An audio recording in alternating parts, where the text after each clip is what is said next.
Nearly 100 years ago, long before there was any meditation app, any expensive manifestation course, or any viral video about the law of attraction, a woman named Florence Scovel Shinn wrote a little book so small it would fit in the pocket of your coat. And here's what almost no one realizes. That tiny book predicted by decades things that neuroscience is only now managing to prove inside a laboratory. She died in 1940 with no computer, no brain scanner, none of it. And yet the scientists of today, with all their expensive equipment, are only confirming what she already knew back then, writing by hand by the light of a single lamp. And she opens that book with a sentence that jolts anyone reading it for the very first time. She says this: "Most people see life as a battle, but that is wrong. Life is not a battle. Life is a game." And notice the weight of that because it changes everything. If life is a battle, then whoever has the most strength wins. Whoever shouts the loudest, whoever burns themselves out working until they drop. But if life is a game, then whoever understands the rules wins. And she makes a startling claim. You are already playing this game at this very moment, whether you know it or not. The only difference between people is that some have learned the rules, and others spend their entire lives tripping over them without ever understanding why. Today I'm going to share with you the 5 most powerful distinctions drawn from the work of this extraordinary woman, and I'll explain each one in the light of modern science, so you can see for yourself that this is not empty mysticism, but something far deeper and far more practical. 5 keys, and each one of them unlocks a different door inside you. And stay with me until the very end, because the 5th distinction, the one about the true meaning of faith, is the most transformative of them all. And it turns on a story out in the desert of entire armies dying of thirst that will flip upside down the way you wait for everything you desire in your life. But before we begin, do me one small kindness that helps me a great deal. Leave your like here on the video, because that's how this message of hope and transformation reaches more people who need to hear it right now. Subscribe to the channel so you don't miss the coming reflections on consciousness, the mind, and the purpose of your life. And tell me down in the comments what city and state you're watching from and how old you are. I make a point of knowing who is on the other side of that screen, walking right alongside me on this journey. Deal? Then let's go together. Distinction number 1. Life is a game governed by spiritual law. Florence opens her most famous book with that bold claim, and she never once backs away from it. Throughout everything she wrote, she consistently reframes the entire human experience as a game, one governed by a set of consistent, dependable laws. And I want you to sit with why that reframing is such an enormous deal, because it quietly changes your whole strategy for living. If life is a battle, then strength is what wins, and you're doomed to fight until you're exhausted. But if life is a game, then understanding the rules is what wins. And suddenly the whole thing becomes something you can actually get good at. And here's the part that separates her from almost everything you hear today. She argues that people suffer not because the universe or God is cruelly withholding their blessings from them, but simply because they are unknowingly violating a spiritual law. Think about how radically different that is. Instead of lying awake at night asking, "Why is this happening to me?" or "What did I do to deserve this?" she says you should be asking a completely different question. What law am I failing to understand? That single shift takes you out of the role of the victim and puts you back in the driver's seat. Because a law you don't understand yet is a law you can still learn. This is a complete break from today's entire industry of motivation, where you're told to hustle harder, grind longer, and that if your life isn't working, you just need to wake up an hour earlier. Florence's vision of the game is so much more elegant than that, and honestly, so much more humane. One of her recurring themes is beautifully consistent. Throughout her books, she tells story after story of people whose outer circumstances changed only after an inner realization came first. There's a woman drowning in financial trouble who discovers that resentment and fear have quietly taken over her mind, and the moment she truly lets that go, her whole situation begins to shift. And notice, the pattern is always the same, and she is remarkably strict about this. First comes the internal correction, and then, and only then, comes the external change. It is never, ever the reverse. She puts it in 5 simple words that are worth writing down and taping to your mirror. Consciousness comes first. experience follows. The world you're looking at right now, the one that feels so solid and so fixed, is actually downstream of something happening inside you. Change the source, and the river changes with it. That is the entire premise of the game, and everything else she teaches is built on top of it. And here's why I find her so refreshing, even after all these years. She takes the heaviness out of life. She looks at the wall standing in front of you, the one you've been throwing yourself against for years, and she says something almost outrageous. That wall is not a punishment, and it's not proof that you're cursed. That wall is simply a misunderstanding of the law. Understand the law, and the wall comes down. She presents reality not as a cruel lottery, but as a structure, a set of rules that anyone, including you, can get good at learning. And I don't know about you, but that makes me want to actually get good at this game. So if the game is real and the laws are real, the very first law we have to master is the one that governs the words coming out of your mouth every single day. And it's more powerful than you can possibly imagine. Distinction number 2, your word is your wand. If there is one single idea that Florence returns to over and over again, circling back to it constantly, it is this: your speech is a powerful creative force. She believed in this so completely that she devoted 2 entire books to the subject alone. Her claim is simple, but it lands like a hammer. She says your words are never neutral. They are never just harmless little sounds passing through the air. Your words reveal your beliefs. They broadcast your thought process. They reinforce themselves back into your reality, and they carry the power to be either creative or destructive in your life. And here's the observation that ought to stop you in your tracks. She noticed that most people are continually speaking against themselves without the slightest awareness that they're doing it. Listen to how people talk. They say they never have enough. They say nothing ever works out for them. They say they're just unlucky, that they always attract the wrong people, the wrong jobs, the wrong situations. And then, incredibly, they act surprised when life keeps handing them exactly what they've been describing out loud, day after day, year after year. For Florence, your speech is not merely describing your life from the sidelines. Your speech is actively participating in the creation of your life. She believed that words impress themselves not only on your subconscious mind, but on the very fabric of your reality. And one of her most beautiful recurring themes is that the miracle a person is desperately searching for very often begins the moment they change the way they speak.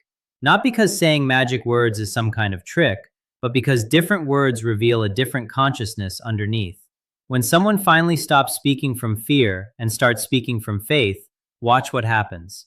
Their decisions change, their sense of identity changes, their expectations change, and eventually, inevitably, their circumstances change too.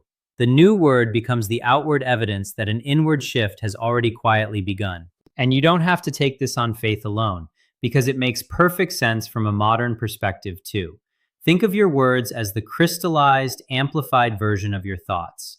If your thoughts are like a faint vibration humming inside you, then your words are that vibration turned up loud and released into the physical world.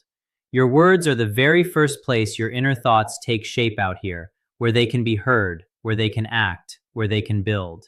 It's that ancient idea of the word becoming flesh. The invisible thought becomes something physical and real the instant it passes your lips. And the stories you repeatedly tell about yourself slowly become the lens through which you see absolutely everything. So let's be honest with each other for a second, because this one is convicting. Most people complain a great deal, far more than they realize. Here's a challenge for you. For the next 24 hours, just try to notice every time you say something negative, every time you speak something that's out of alignment with what you actually want. I don't have enough time. My body always hurts. I'm exhausted. This is going to be hard. You will very likely be shocked at how often it happens. But here's the good news buried in that. It's genuinely difficult to catch your own thoughts. They slip by too fast. But it is surprisingly easy to catch your words. And if you simply stop speaking your negative thoughts out into the world, you choke off the sunlight to those beliefs. And starved of light, they begin to wither and dry up. Your word truly is the doorway between your inner world and your outer one. And that brings us to a third law, one that sounds at first almost like the opposite of everything you've been taught about success. Distinction number 3, non-resistance is the key to creation. Now, this is one of Florence's deepest and most counterintuitive teachings, so stay with me here, because it goes against your every instinct. Her claim is this: resistance actually strengthens the very thing you're resisting. She points her readers again and again toward that old, puzzling instruction to resist, not evil. And at first glance, that sounds hopelessly passive, doesn't it? Like you're supposed to just lie down and let life roll over you. But her interpretation is anything but passive. She's revealing a hidden mechanism that governs how your mind interacts with your problems. Here is the line worth burning into your memory, and I'll say it twice because it's that important. Emotional resistance binds your consciousness to unwanted conditions. Emotional resistance binds your consciousness to the very conditions you don't want. In plain language, fear is what keeps fear alive. Resentment is what keeps the painful past alive and breathing in the present. Conflict is what perpetuates more conflict. The enormous energy you pour into fighting something is very often the exact same energy that's secretly feeding it and keeping it standing. You are, without realizing it, holding your own problem in place with both hands. So instead of trying to force life into submission through sheer willpower, she teaches the strange art of non-resistance. And across all her books, she tells story after story of people who finally received what they'd been longing for, but only after they let go of the fear, the need for control, the bitterness, or the desperation they'd been clutching. The external breakthrough always, without exception, follows an internal surrender. And here's the crucial thing she wants you to understand. Letting go is not the same as giving up. Giving up is collapsing in defeat. Letting go is something entirely different. It is creating an open space for a higher order to step into the situation and resolve what your frantic struggling never could. Think of it this way. When you grip a problem tightly, obsessing over it, fearing it, replaying it, you fill the entire room with your own anxious energy, and there's no space left for a solution to enter. Non-resistance clears that room. It withdraws your creative energy from the thing you no longer wish to keep alive. And notice how sneaky the trap really is, because this happens to all of us. The very moment we want something badly, our mind immediately starts pointing at its absence. It starts explaining, in great detail, why it isn't here yet. There isn't enough time. There isn't enough money. I'm probably not worthy of it anyway. That's resistance, dressed up as reasonable thinking, and it quietly holds the door shut. So here's the equation hidden inside her whole philosophy, and it's beautifully simple. Desire combined with non-resistance equals the result you're after. If you could distill all of personal growth, all the success principles, all the spiritual laws into one single line, it might just be that. What you truly desire can and will materialize if only you can remain non-resistant to the desire itself. You hold the vision steady and you refuse to keep feeding energy into the fear of its absence. You stop staring at what's missing and you keep your eyes fixed calmly on what's coming. And that leads us naturally into the fourth distinction. Because if you're going to hold a vision steady, you first have to understand where reality is actually born. Distinction number 4. Imagination precedes manifestation. Florence taught with total consistency that the unseen always comes before the seen. The inner image, she insisted, precedes the outer condition, every single time. And here's the thing. This isn't one of those endless chicken or the egg debates where nobody can decide which came first. She is absolutely certain about the order. 100% of the time, she says, the vision must be held first, and only then does its crystallization into physical reality follow.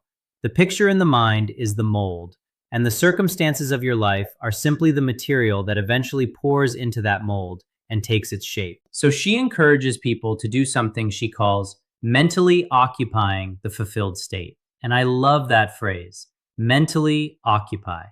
It means you move into the finished version of your desire in your imagination and you take up residence there, long before a single shred of physical evidence has appeared.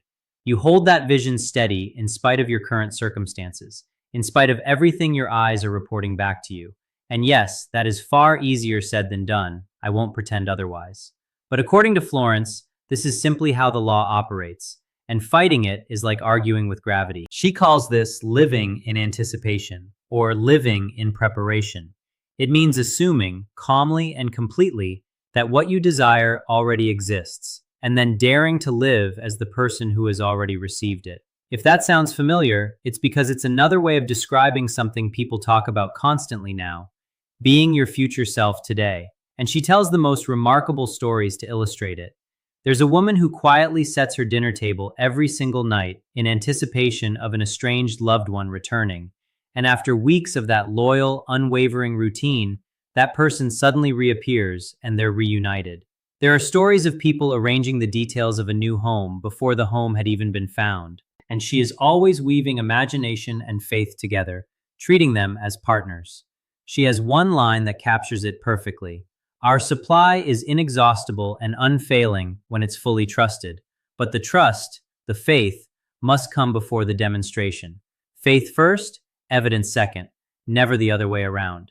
And what's genuinely astonishing is how much modern neuroscience now backs this up. We know, for instance, that professional athletes can vividly imagine playing their sport, and their actual muscle fibers respond as if they were physically training. Pianists have been studied simply imagining playing a piece, and their brains light up in nearly the same regions as if their fingers were truly on the keys. So this is not some airy fantasy. Your mind is staggeringly powerful, on both a practical level and a deeper one. What you consistently, faithfully hold in your imagination will, given enough time and enough steadiness, begin to picture itself out into your reality. The inner rehearsal shapes the outer performance. But make no mistake about the order, because the order is everything. Imagination comes first, and manifestation follows behind it, like a shadow follows the body. And this brings us at last to the fifth distinction, the deepest one of all, the one built on that desert story I promised you, where the difference between wishing and truly believing becomes a matter of life and death. Distinction number 5. Faith is not religious, it is acceptance. And this, for me, is where Florence becomes profoundly, almost shockingly practical. Because when she talks about faith, she does not mean belief in some distant deity floating far above and outside of you. What she means by faith is acceptance, deep, unconditional acceptance. Faith, in her definition, is simply whatever you truly believe in. And here's the uncomfortable twist that follows from that. If you believe in scarcity, in lack, in things always going wrong, then scarcity is exactly what you have placed your faith in. If you believe in abundance and in the fundamental goodness of what's coming, then that is where your faith is planted. So the real question she puts to you is a piercing one. Do you have more faith in your fear or more faith in the certainty of a good future? Because you have faith in something, always. The only question is what you've aimed it at. And again throughout her work, she demonstrates that people receive what they seek only after they have inwardly accepted it as already theirs. You have a desire, and then you begin preparing for it, expecting it, acting on it, embodying it, long before the outer circumstances have offered you a single word of confirmation. The acceptance comes first, and the world rearranges itself to match. And here is the story she uses to drive it home, and it's an ancient one. 2 kings marched their armies out into the desert to go to war, but the campaign went wrong and they ran out of water. Stranded in the scorching heat, the men and the livestock began dying of thirst. Desperate, they sought out a prophet for a word from God, and the instruction he gave them was strange and physically brutal. He told them to dig this dry valley full of ditches, for he said, "You will not see wind and you will not see rain, and yet this valley shall be filled with water, so that you and your cattle and your animals may drink." Now picture that scene, because it's the whole lesson. The soldiers are already dehydrated, already weak, already half dead. And the command is to start manually digging deep trenches into bone-dry desert dust. There is not a single cloud in the sky. There is no wind. There is no rain. There is no reason, none, to believe water is coming. And yet they obey, and they dig. And the next morning, a flash flood rushes in from somewhere far off in the distance and fills every single ditch they had prepared the night before. The water saves their lives. Florence highlights this story to prove one thing. You cannot simply wish for what you want. You must do all the work as if you fully expect it to arrive. By digging those ditches, the armies gave the water a place to go. And here is her devastating observation about the rest of us. She says, the average person asks for their miracle and then immediately scans the horizon, looking for the wind and the rain, hunting for physical proof before they'll allow themselves to believe. They wait for the economy to look right, for the timing to feel perfect, for the circumstances to line up, and only then will they lift a shovel. But the law, she says, runs in exactly the opposite direction. The law is, dig your ditches first and then expect the water. So in your own life, this looks like small, concrete acts of faith. The person seeking a new position who prepares their space as though the job is already theirs. The one longing to travel who applies for the passport before the money has arrived.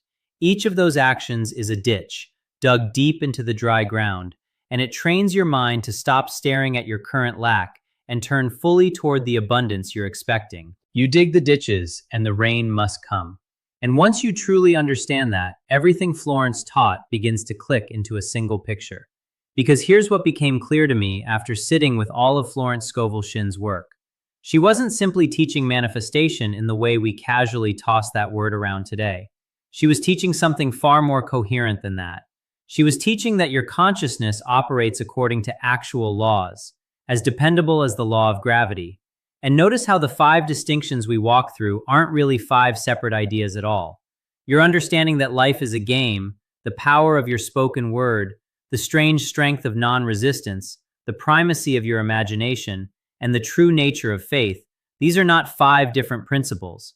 They are 5 different faces of one single principle, that your inner world is continually crystallizing itself into your outer reality. And maybe that's the real reason her work has quietly endured for nearly a century, passing from hand to hand, changing lives without ever making a lot of noise about it.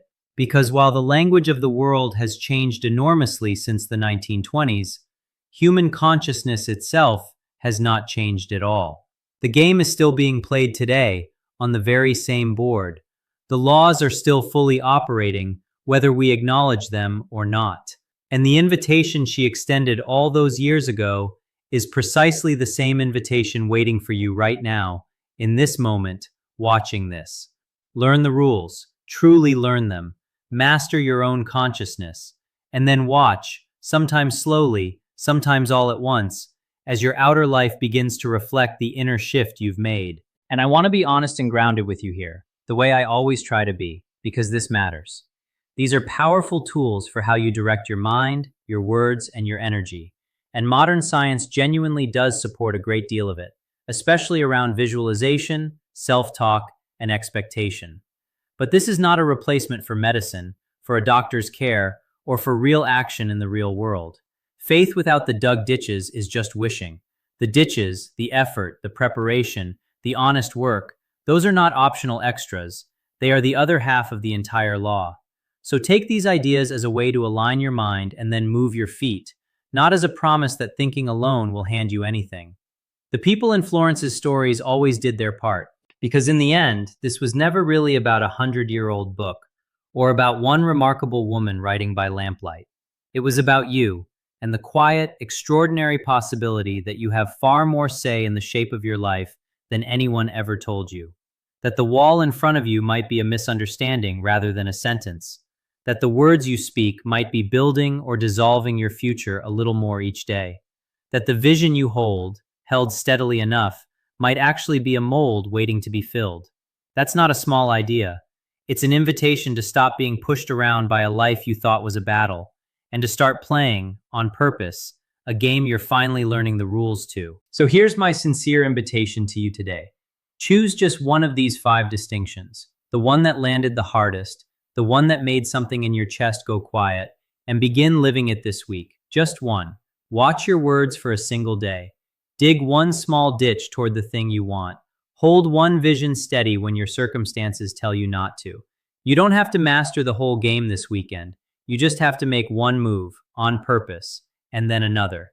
And if this reflection touched something in you, if it brought you a little clarity or a little hope, do me a kindness and leave your like, because that's how this message reaches more people who need to hear it right now. Subscribe to the channel so we can keep walking this road together, because this was never meant to be a journey you take alone. And tell me down in the comments what city and state you're watching from and how old you are, because I truly love knowing who is here with me. I'll see you in the next one.